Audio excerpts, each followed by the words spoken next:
Hello everyone, welcome back to Ganesh legal talks. இன்றைக்கி நம்ம FIR பற்றி பார்ப்போம். எஃப்ஐஆர்னா ஃபர்ஸ்ட் இன்ஃபர்மேஷன் ரிப்போர்ட், அதாவது முதல் தகவல் அறிக்கை.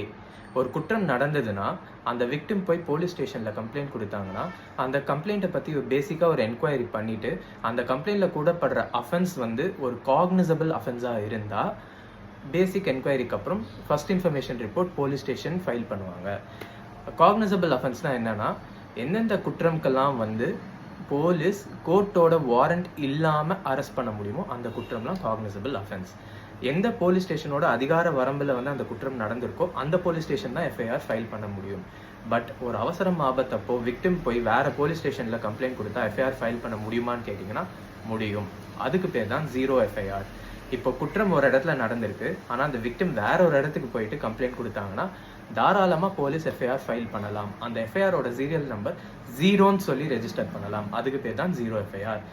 0ன்னு சொல்லி அந்த எஃப்ஐஆரை ரெஜிஸ்டர் பண்ணிவிட்டு கம்ப்ளைண்ட்டை கம்ப்ளைண்ட் கிட்டேருந்து வாங்கி டீட்டெயில்ஸ் எல்லாம் கேட்டுக்கிட்டு எந்த போலீஸ் ஸ்டேஷனோட அதிகார வரம்பில் அந்த குற்றம் நடக்கப்பட்டிருக்கோ அந்த போலீஸ் ஸ்டேஷனுக்கு ட்ரான்ஸ்ஃபர் பண்ணி அதுக்கப்புறம் இன்வெஸ்டிகேஷன் ஆரம்பிப்பாங்க.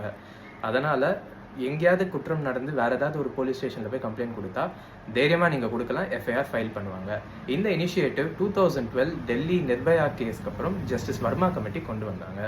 இந்த இன்ஃபர்மேஷன் உங்களுக்கு பிடிச்சிருக்குன்னு நினைக்கிறேன். வேற ஒரு இன்ஃபர்மேஷனோட அடுத்த வீடியோவில் சந்திப்போம். அதுவரை பை பாய்.